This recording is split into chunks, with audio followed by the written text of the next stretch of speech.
Nanghatag og kompyuter ug ubang pang-ekwipo ang lokal na kagamhanan sa Bais City sa 35 ka barangay captain dinhi alang sa ipahigayong programa na Barangay Aggregated Information System. Usa kini ka data collection system na gigama sa lokal na kagamhanan. Mao kini ang tubag sa Bais City Government sa awhag sa Commission on Population and Development sa matag local government unit na maghimo og nagkadiyang Registry of Barangay Inhabitants and Migrants. Kolektahon sa barangay secretary ang pipila ka datos sa mga residente ug iyaning i-encode sa system na moderetso sa database sa City Hall.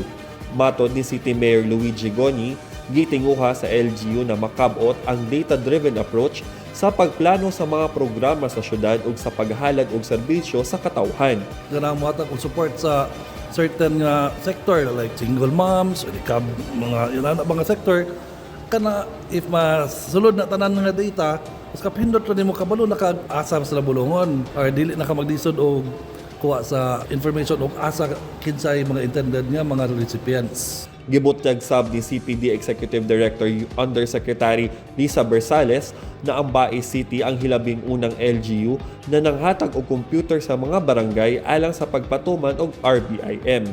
Only about 4% of all barangays in the Philippines have RBIM. That's how few. So si Bais City is an example of a city that provided 100% infra, hardware as well as the system itself. So unique siya.